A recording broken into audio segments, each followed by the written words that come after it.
to be very honest. I would be surprised if they prioritize Nunu over. I mean, Nunu has good counter jungling and whatnot, but yeah. Really, Prime, I don't think any of us want to stay here any longer than we need to.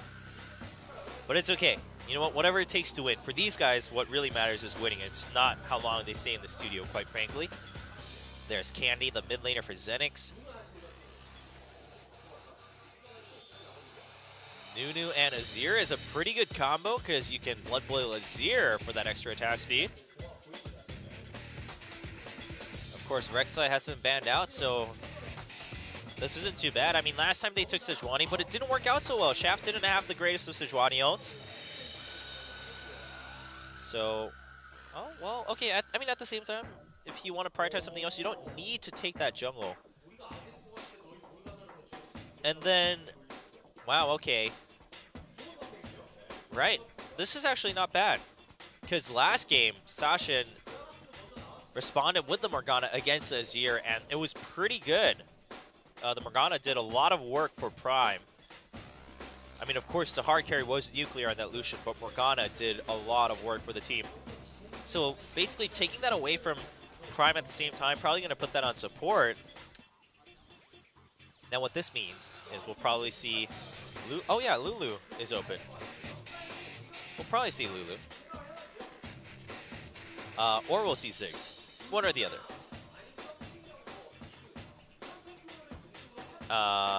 Or they might go with Lulu, and they might actually just go with Protect Nuclear, actually. And that way, Lulu also has good wave clear, too. So, yeah, instead of Ziggs, I like this better, because Nuclear, hard... I mean, in terms of damage and score, Nuclear hard carry that last game. I mean, sure, Morgana did a lot of work, and everyone... I mean, Maokai charged through really well. Nautilus put down some really good CC, etc. Really good explosive cast, too, actually, from Catch. I think that's going to matter a lot, too, in this game. But at the end of the day, Nuclear also did really good micro on his own and made that work. Kog'Maw being highlighted and selected. I kind of like this because, for one, Lunar also seems to prefer hard carry ADs. At the same time, that's preventing Prime from playing a Juggernaut comp, which not everyone can pull off, but when you have equal skills, sometimes it's really scary to deal with. So Nunu, Azir is good synergy. Nunu and Kog'Maw is also really good synergy too. So XENICS going for their own hard carry comp. It's at the same time their mid laner is Azir, so it's like there's like a pro and con to this, right? Because you have two targets for Nunu's Blood Boil, but at the same time you don't have as much protection for Kog'Maw, so a lot of pressure on Lunar. But I guess then the other response is, but if Kog'Maw dies, Azir is there to carry, so fair enough. And Morgana there to help out too. But I am liking how things are looking for Prime. And then Sivir, that's fine. Sivir's damage is not known to be the hyperist of the hyper carries, but, I mean, basically Sivir's not known to be a hyper carry. But any AD can still do a lot of damage late game. Sivir has a lot of movement abilities to begin with. And with the rest of the team, I mean, that's a lot of movement on whoever they need it to be on. Rumble gonna go top. Meanwhile, Sion coming back for Kakarot. His Sion was pretty scary, and this time there is a lot more damage throughout the team. So, XENICS' team comp, well, actually, both sides, it's not team comps that I think are like really well-rounded per se. I mean, for one, Prime, you've got the inconsistency between Rumble and Gragas' ults, but you do have Lulu's ults to help keep someone alive or to add extra CC once Gragas goes in with Body Slam. And it's all about Sivir at the end of the day. I mean, equalizers are great and everything, but it is all about Sivir. The equalizers are there to also help Sivir clean up the fight. And then on the flip side for XENICS, it is mostly about the Kog'Maw, but they do have a little bit of backup from Azir. And XENICS actually ends up having a little bit more stability because they have dedicated front lines in Sion and Nunu. Well, absolutely dedicated. And then you also have Emperor's Divide for extra zoning. So we'll see how it works out. But hey, Rumble's ult and Gragas' ult can always change that anytime for any team comp. So it's down to this. Prime versus XENICS. Who's going to be the last team to join Champion Summer 2015. Call your friends, wake them up, join the party on this Saturday morning for most of you, and Saturday afternoons for Europe. Let's get right into the last game.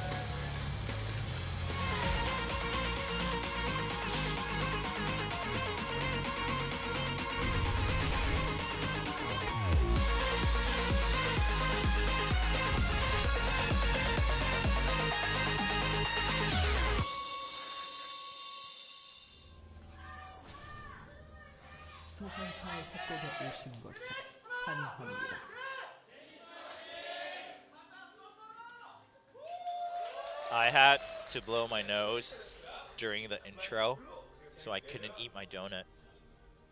It's staring at me on this desk. Let me tell you what kind of donut it is. It's a ring donut.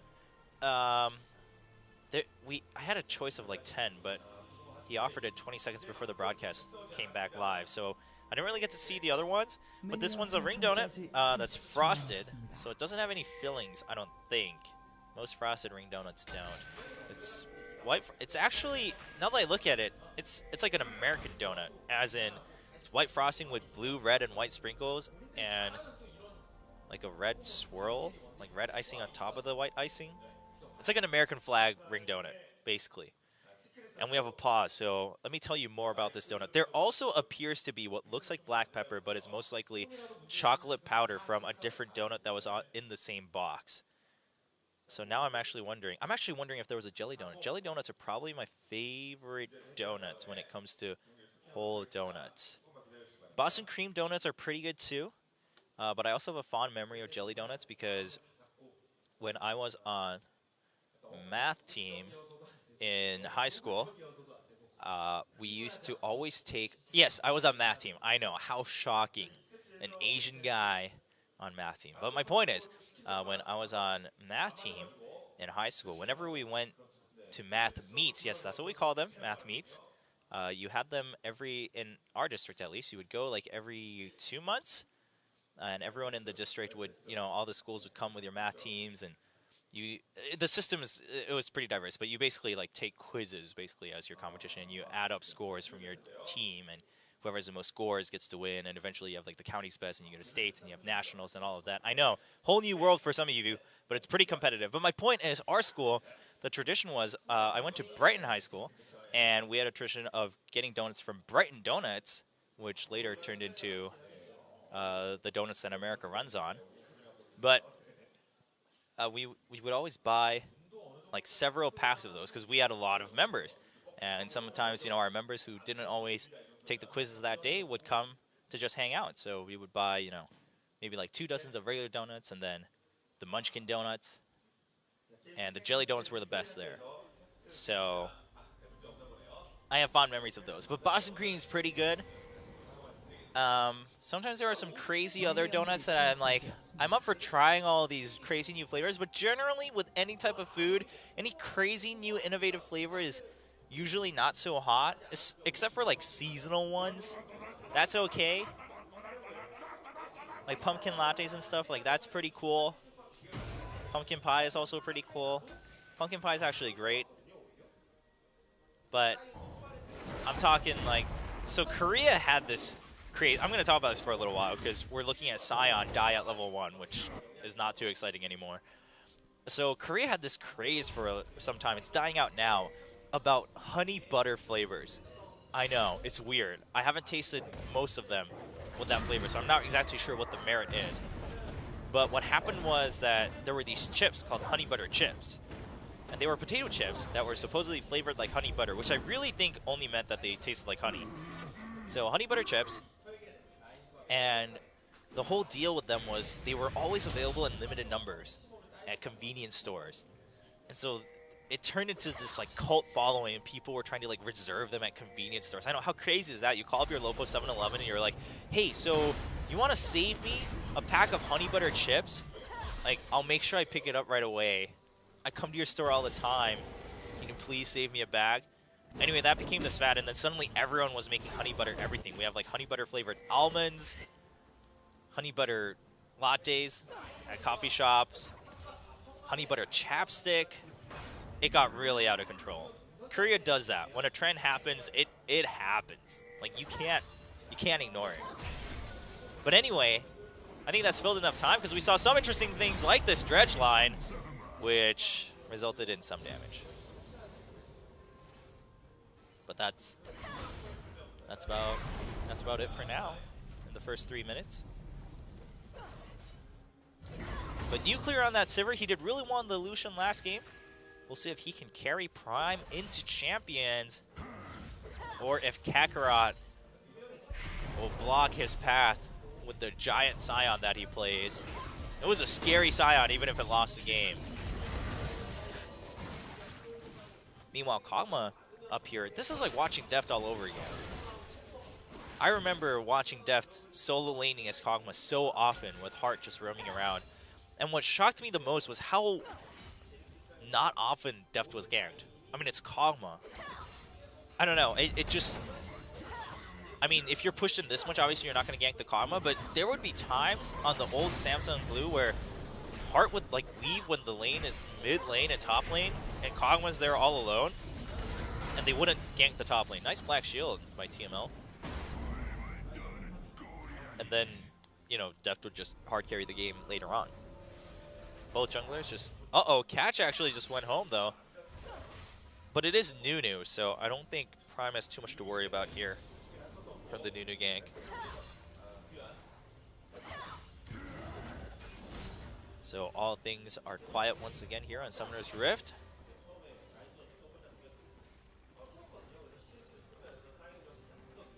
And Rumble is actually having a bit of a hard time, which makes sense. I mean, Kog'Maw, especially with your W, you should be able to harass him a little bit well. Of course, later on, I mean, that's the danger with any AD carry, though, especially if you don't have a gap closer and or escape mechanism, is that later, once Rumble gets a couple levels or gets his haunting guys, he'll just take the first couple shots, shield it with Scrap Shield, and then he'll come towards you with Electro Harpoon. And as soon as you get hit with that first Harpoon, you are pretty much dead, because then you'll get hit with the full duration of Flame Spitter, and then he'll overheat, and he'll stick to you with his auto tags, and he'll do more damage. So Kog'Maw does need to watch out a little bit, but if he keeps him in check by zoning him out from the CS a little bit or making him miss last hits here and there, then he should be okay. Kakarot trying to get some harass down onto Sivir, but Spell Shield is not going to allow that to happen. Yeah, so, okay, well, now obviously the ganks aren't going to happen, because for one, you have really good wards too. So this is what I'm talking about, though. So Heart was known for good wards, but not all the time. Like, most people only talk about the times he warded well, like we see right now, that XENICS did for Lunar. But when he first left lane, he wouldn't. He wouldn't ward, and I always wondered why no team would gank Deft during that specific window. But that's not happening with XENICS. XENICS is actually making sure that doesn't give a window, with Shaft also spending time up there on the top side to prevent that from happening.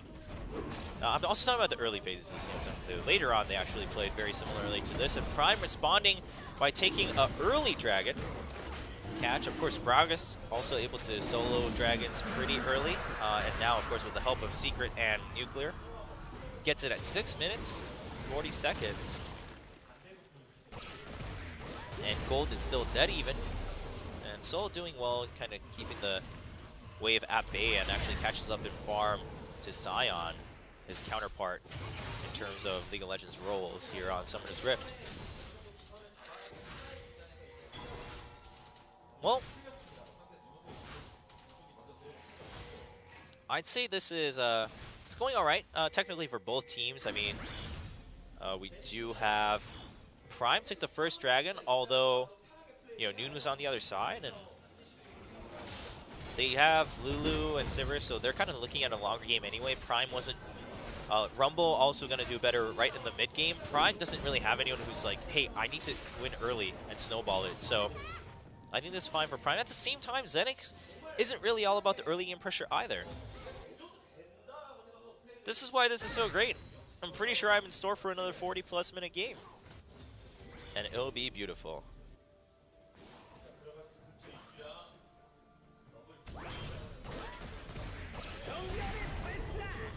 And so, not Kog'Maw, Morgana comes back up top lane. Kog'Maw was in top lane the whole time. along with Kakarot, actually. Kakarot does have his ultimate. Uh-oh. No flash on Soul. And here he comes. Yep, he's going to land right on the equalizer, and there's Catch. What a turnaround. Soul will eventually go down, but a double kill for Catch. And the Scion will force the flash from Catch, but man, what a turnaround from Gragas. That Soul was like, hey, I hear Scion's ult. I bet if I stand behind my tower, he can't hit me, which was accurate. Oh, but here's Shaft. Goodbye, Gragas. Oh, Shaft will live. Oh, that was close, though. But that was pretty funny, because he was just like, stand behind my tower, put down Equalizer, and then boom, Gragas keeps Scion and Kog'Maw on the Equalizer, finishes off the Kog'Maw kill with Explosive Cast. Eventually goes down to that Nunu gang, along with Morgana. So they are tied 2-2. Gold is also tied. Still, so just some action. Haunting Guys does go to Rumble, though, thanks to the 2 assists.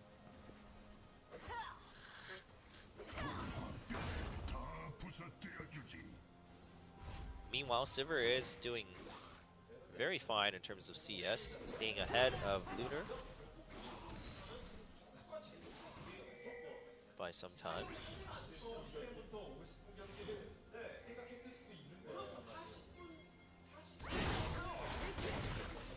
And TML hanging out here once again. I mean, still no flash on Rumble, and that's when you want to take advantage of ganking Rumble, because Rumble has no escapes. I mean, sure, Scrap Shield can give you movement speed, but it's not to a point where you can like escape ganks really well. It's just that you can either chase a little further, or you can escape 1v1s a little well, or maybe like dodge a really crucial skill shot.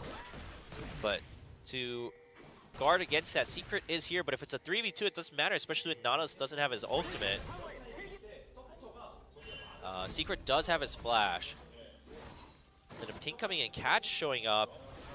And so XENICS is going to back off. Catch does get caught by the Dark Binding, but he's going to see the pink ward, and they're going to try to go ahead and take that out. But here comes Shaft, and there's a Morgana ultimate. Will it get the stun on both players? No, it's not going to get it either, but there's a Scion ult. Misses Gragas. Nice dodge Equalizer, but Catch is still caught among 4 members of XENICS, and Kakarot will pick up that kill. Meanwhile, in mid, Candy tries to put Sashin back into his own tower, but Sashin will just whimsy out of there. So 2-2-0 score for Kakarot. The monster is on its way. The undying undead is on its way.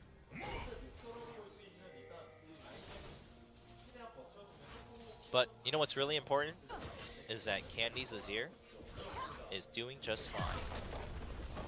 And that is what's going to matter when we go 40+ minutes.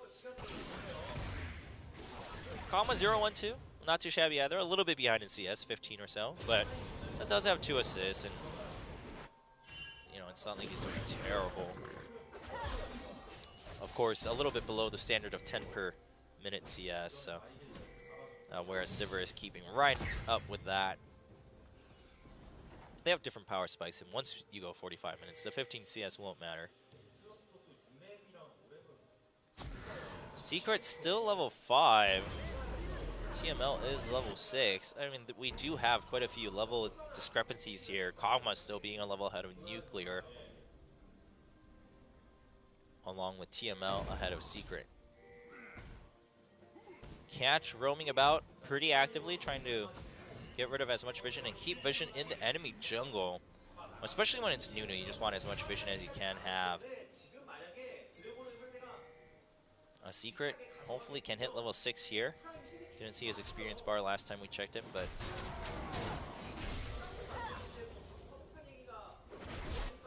with that wave, he should be. Oh, he just got it. Got his ultimate. Teleport up for Soul, not for Kakarot. He did teleport up top for that second kill earlier, or his second kill, third kill for XENICS.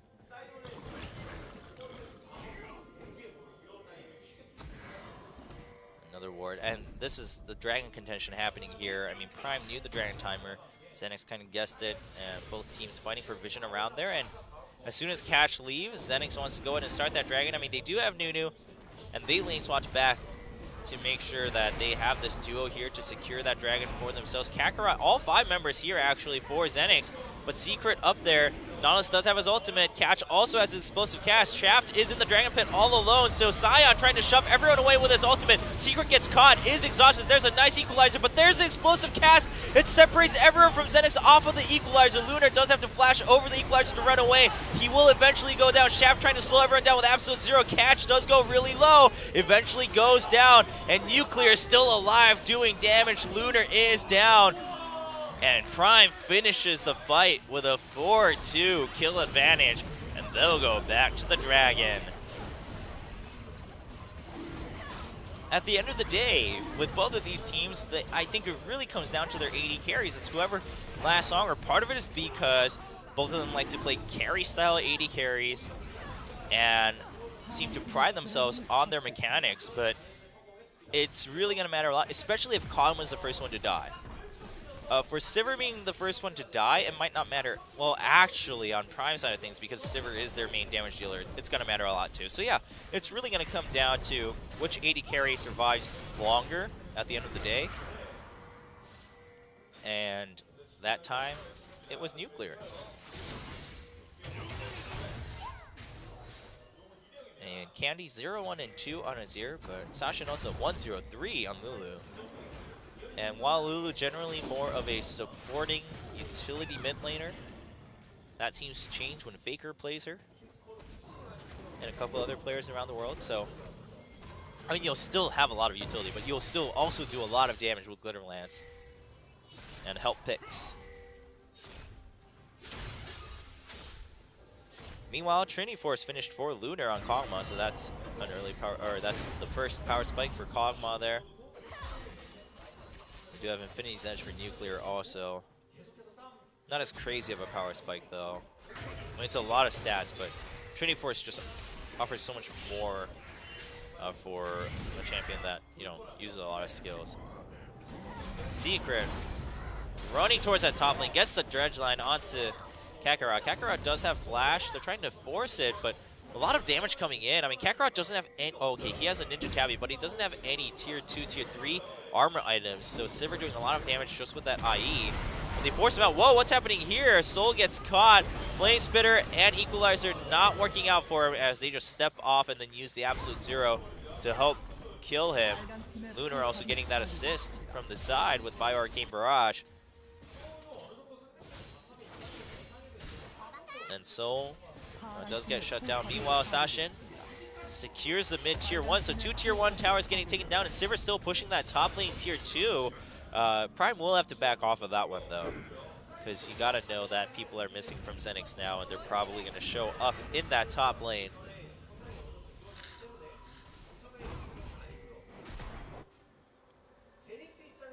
So 1-0-3 for both mid and AD carry on Prime.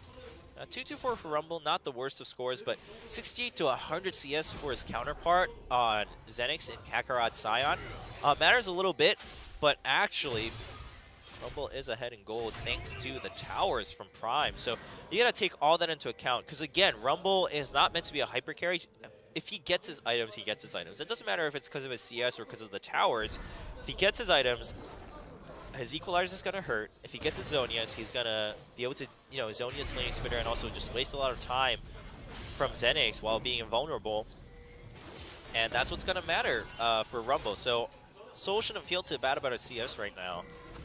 I mean, he should feel bad after the game's over, be like, I should CS better, even in these situations. But the situations were tough too, so I think he should be just fine with where he is in the game. Meanwhile, it means Unholy Grail just being finished by Candy on Azir. Meanwhile, already an easy large rod tacked on for Sashin, because Sashin didn't go for the boots. You don't really need to go for the boots since you have Whimsy for movement speed. And the base AP is not only going to help damage, but also your shield with help picks. So the Magic Pen, yeah, you're losing out on some damage in some ways, but you also have shields on your kit, so why not? Also, it helps with the move speed on Whimsy, so why not? More AP first. Kakarot uses his ult to run away. Not too bad. Sion's ult isn't the longest of cooldowns. And Prime seems to be slowly taking the advantage here in this game. They also already have 2 stacks of Dragon against a team with Nunu. That last Dragon fight really did go south for XENICS. And it looks like this next one might too. We have 1:40 left on Dragon. And I'm wondering if the Zonias gets finished for Soul by that point in time. Or if he should at least get the Neasly Large Rod. Which means that Equalizer is going to matter a ton at the Dragon Pit.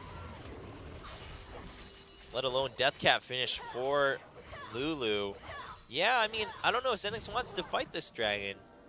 It is just the 3rd one. I mean, the move speed matters, but like what really matters is the 1st and the 5th one. So what matters the most, I should say, in my opinion. So I think XENICS can maybe just try to stall them, maybe try to trade a tower for it in mid.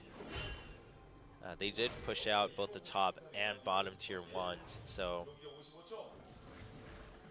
it's up to XENICS how they want to do it. Now, the danger in shoving that mid is if they don't clear it in time and Prime gets Dragon and starts to try to pincer them, they have to run into the Baron side of the map because they don't have their tier 1 in mid, and they'll have to take a long way around to escape any fight from Prime. And Soul could put down an Equalizer to cut that retreat off. So XENICS has to time it really well if they're going to just choose to trade tower for Dragon here in the mid lane. Dragon up in 25, 1,300 gold here for Soul. And I guess he won't have, right, he won't have enough gold if XENICS either forces a fight or goes for the Dragon first. He won't have enough gold for the Neasly Large Rod. His teleport is up, though, so he might just try to, like, farm it out at the very end. But Sion's right there, so he's just going to start regrouping. As XENICS tried to hide out, but they're just going to leave there. They didn't want to get caught out in the middle of nowhere. And Shaft almost gets caught. There's a slow from Catch, but a snowball in return. And Soul is going to go back to lane as Sion keeps pushing the lane. Rumble is also level 11 though, so level 2 Equalizer is available. Of course, Sion does have a level on him, but the point is Equalizer is level 2, which matters a ton at the same time. Lulu, of course, also level ahead of Candy. So in terms of team experience, I'd say Prime's doing all right. Nuclear also a little bit of an experience lead over Lunar. But in most cases where it matters, you've got the second ult. All right, 1,600 gold for Rumble. Will he just go back for the Neasly Large Rod and then teleport in? Looks like it, but as soon as you see him porting back, you look at Sion. He's shoving that back in, and he says, you're not going anywhere. If you go, you're losing this top lane. Sion also has his ult, so he's ready to disrupt the Rumble teleport, and Rumble's Equalizer missing is going to matter a little bit more than Sion's tanking in this fight at the very least. Because worst case, I mean, XENICS can just try to poke them out. But because Rumble's good at clearing the lane now too, Sion just going to back off at the same time. Not enough gold to get the full Zonias, but Neasly Large Rod and maybe a ward here for Rumble. Pink ward, really good choice. Preparation for Dragon. Sion is coming back to top lane. He also has his teleport, but Rumble's just walking right to Dragon, and then his plan is to port back to top. Shaft does get the Scuttle Crab though.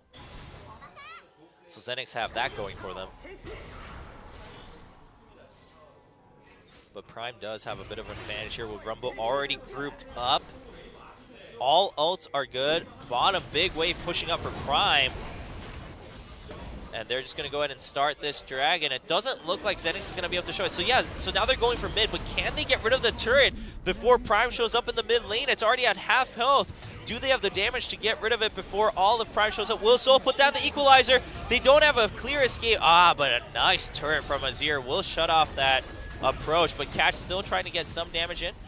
Not going to happen. And because of that, Sion also safely able to take the tier 2 up top. At the same time, Prime is pushing the bottom lane pretty well with that huge wave, and XENICS is missing out on a lot of XP and gold here from this minion wave. But in terms of gold, XENICS is actually still ahead. I mean, a lot of it, actually pretty much all of it is because of that one tower advantage. But if they can keep that up, it doesn't matter. It doesn't matter if Prime can eventually get it back, because they could also never get it back. with their own tower destructions.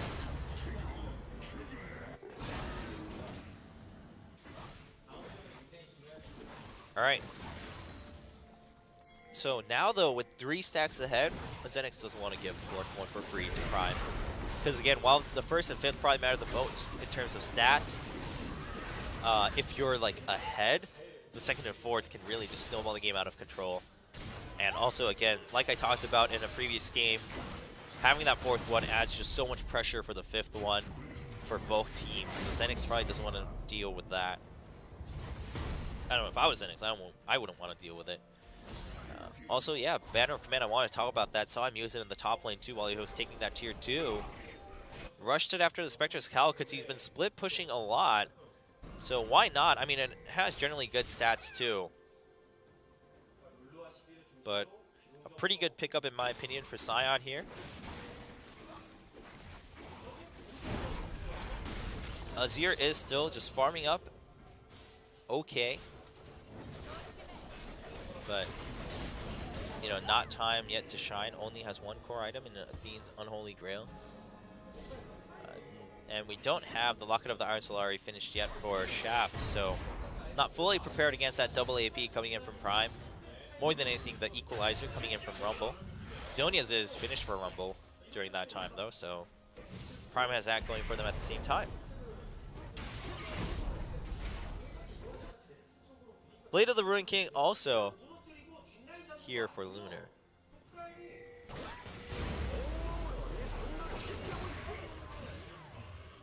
Now Soul coming back bottom lane, trying to shove that out. He still has his teleport available, so does Kakarot.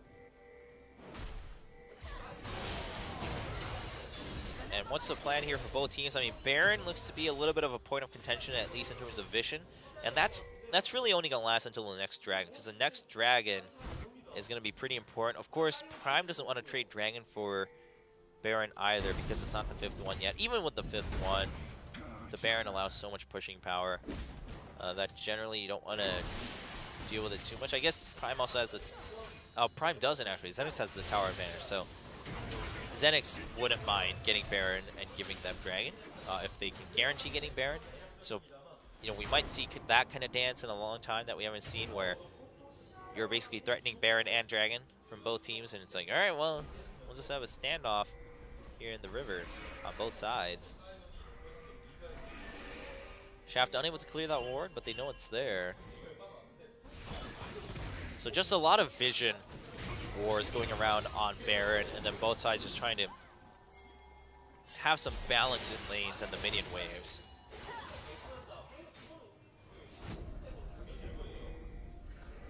Alright, and Zen's going to go ahead and clear wards in the river. They still didn't clear the one in the river itself, though. So Prime still has eyes on Baron. And XENICS still slightly ahead in goal. Ever so slightly, but with the extra stats from Dragon Stacks, I think Prime is in pretty good spot. The Locket was finished and used just now by Shaft, along with the Flash. So that's a pretty big advantage for Prime. 1 minute 30 left on Dragon. Flash will not be back by then. The Locket will be back by then, no problem, but the Flash will not be. And meanwhile, in bottom lane, I mean, Soul can't touch the Sion anymore. He just can't. So there's not too much for Soul to do other than just farm up at the same time, but Soul can't stop Kakarot's teleport, but Kakarot can stop his teleport. So that also is not such great news for Soul. Azir using his passive, Candy using Azir's passive to just keep them at bay while they think about going for a Baron. Looks like it's because they saw that Lulu in bottom lane, as our observer just pointed out, but it didn't really come into fruition. The turret from Azir also just getting taken down really quickly by Nuclear. There's the Banner of Command on the cannon minion here in bottom lane. Soul ends up not going home as he sees the wave still pushing up. But Kakarot gonna force Soul off from his minion wave for a little bit. And because of that lane being pushed up, XENICS, oh, the Dark Binding not hitting, the help picks Whimsy, doing work for catch and being able to maneuver around that. Kog'Maw a little bit low on mana too. That matters quite a bit as Kog'Maw is a pretty mana-hungry champion as an AD carry.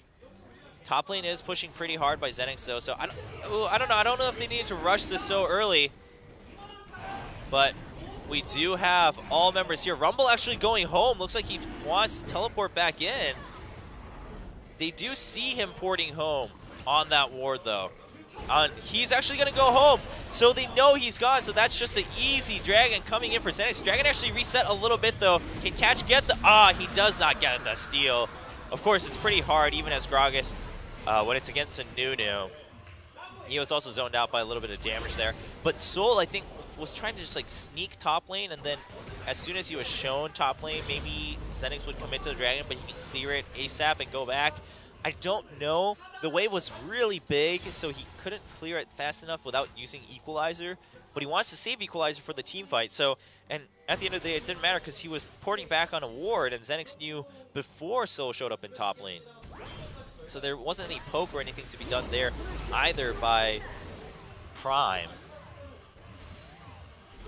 I think this XENICS is totally fine with this type of gameplay, and actually this is probably what they want at this point in the game.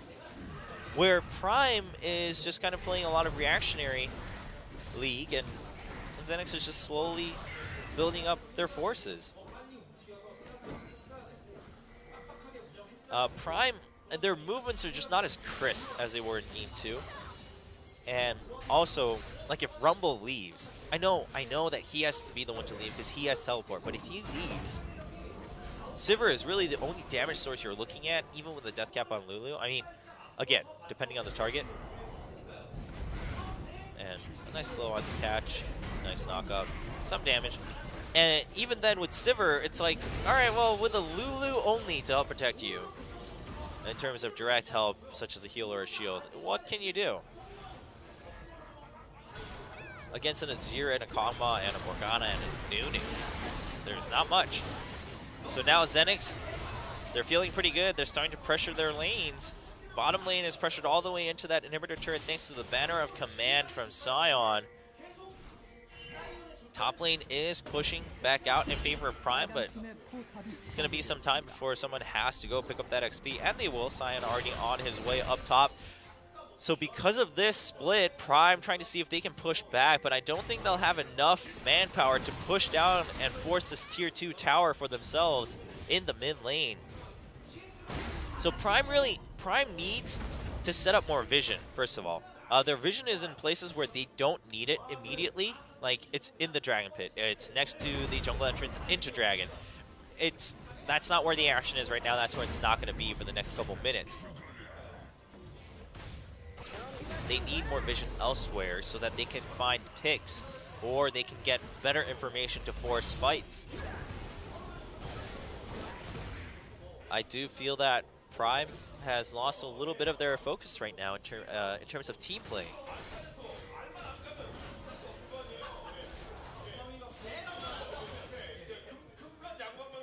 Now, XENICS shoving the mid lane back out once again. Lulu now top lane. And so now just coming into a 1-3-1 split from Prime. Lulu shoves it up to the tower. And so they're trying to force a lot of experience and money loss, gold loss on the side of XENICS. I don't know to what extent it's going to be effective. I guess Lulu still has a slight lead in terms of experience over Candy. Sashin, rather, the mid laner for Prime. But aside from that, gold is pretty similar. I guess Prime has been able to keep the gold difference at about 500 to 1,000 the whole game. And we are 30 minutes in, so 1,000 gold, or now about nearly 2,000. 1.5K is not too big at 33 minutes into a game on Summoner's Rift. Now Dragon is back up in 2 minutes. Will it be Prime or XENICS who takes it? XENICS seems to be in a lot better of a position to take this next Dragon, or at least guard it. Basically, XENICS seems to have more control over what happens to the 5th dragon of the game. So Prime really, the way they can fix that is shove up all the lanes and maybe even take a tier 2. Which, maybe if you take the mid one, that'd be best. But if you can't do that, maybe take the top one. Although then your retreat is pretty iffy too, so it's very risky. Sion with a Thorn Mail on top of a Frozen Heart. So Kakarot really knowing where the damage is on the enemy team. He starts with Banner of Command to help split push and to reduce the damage coming in from Soul. But then he builds 2 massive armor items because he's building up health with his passive anyway on his skills, on his W. So why not just build massive armor, reduce the attack speed, and reduce the efficiency of Nuclear, who's going to try to kill you as you charge through. I kind of like this from Kakarot. I mean, he already has so much health. Already has 2,900 health without a health item other than the first 2, the magic resist items.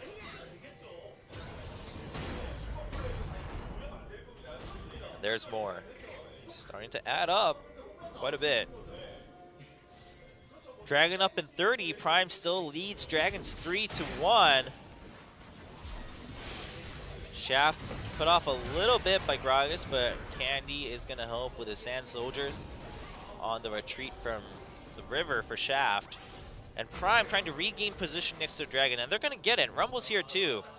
Sion is going to walk down the river. Looks like he's clearing a ward, but Shaft, has to flash out from the dredge line. That could have been very dangerous. Meanwhile, Sion is also already here. Boomerang Blade chipping away at Nunu. Candy goes in a little bit, not able to get any damage follow through from that though. Meanwhile, Sashin is going to clear that off, but a nice turret on the tier 1 in mid by Candy is going to prevent Lulu from regrouping right away, but Prime is pretty much done with that dragon. They do get the 4th one, so XENICS has to start the fight. Sion going through, not going to hit his stun. He's now caught between 3 members. There's the black shield, but XENICS, will they just back off? Because Prime is totally cool with that. Prime got the 4th dragon. And XENICS could not defend that dragon.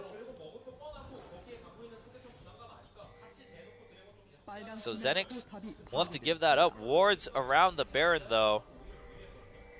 And pings coming in from Prime. Sion is bottom lane.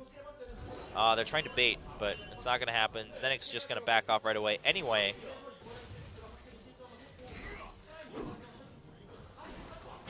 And Prime, although still behind in gold, they got 4 stacks. If they get the 5th stack, they can really turn the game around and go for the comeback. As for XENICS, they did lose out quite a bit. I mean, I don't know why they just didn't focus straight up on the dragon there. I think that would have been more effective, but they're back here and going for Baron. Prime does see it, and we are seeing teleports coming in from both top layers. There's a dredge line onto TML, but there's Absolute Zero. Equalizer goes in and separates the team of XENICS, but TML will he eventually go down. Harpoon finishes off the kill. Empress survived. Candy, can he survive off the ticks? The damage over time will not kill Candy, and he's going to still try to poke from across the wall. Lots of damage coming in, but we do have Nuclear at full health. Soul barely does not survive with the Barrio Arcane Barrage. Nuclear chasing through, but Kakarot at full health, waiting for it. Boomerang Blade doesn't hit Lunar, and Kakarot goes in. There's the spell shield to dodge the slow. Sashin following through. Lots of damage coming in from Lunar. Sashin can't do it alone. He barely lives. There's a Boomerang Blade, kills off Kog'Maw, and that gives power to Prime to chase through as only the tanks are left alive on XENICS. XENICS got a... I think they realized they lost out on a lot on that dragon because they should have been able to defend it, and they tried to rush a Baron in, but Prime reacted very well and won that team fight. So watch this.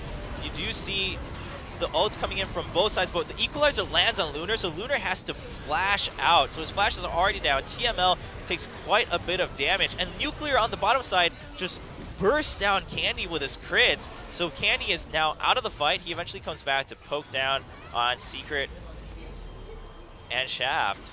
Or Catch, rather. But then Nuclear turns back around. He tries to chase with Whimsy, and of course we saw it from here pretty straightforward. As we see Lulu doesn't hit the Glitter Lance, but then goes for it, gets the Whimsy onto Lunar, gets the Glitter Lance, and then boom, Boomerang Blade. And a nice body slam onto Candy. Candy tried too hard to help his teammate there. And Kakarot, 2-3-3. I mean, he's scary, but he's not scary if you ignore it. Really. I know, it's kind of weird, but that's how it works.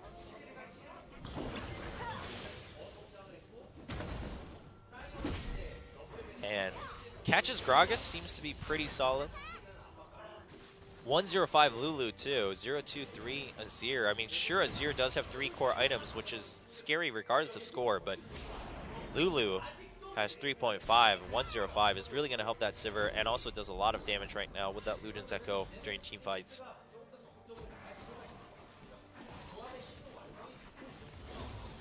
But XENICS is still ahead in gold, but it's starting to not really feel like it anymore. But I think what XENICS really needs to do is just play it calm. I mean, they had a lot of different advantages, and if they play around Azir and Kog'Maw very specifically, if they just focus on that, I mean, they have a lot of damage in those 2 champions. It doesn't matter if there's Wild Growth and Glitter Lance and Boomerang Blades flying back and forth. Azir and Kog'Maw have a lot of damage on them right now. One of the biggest things is, of course, the Equalizer coming in from Seoul.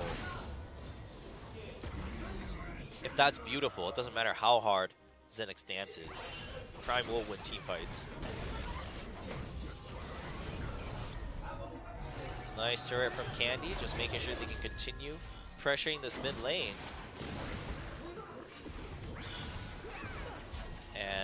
But they're not going to be able to because they have to back off as the minion wave just gets cleared, and Prime is going to push back forward.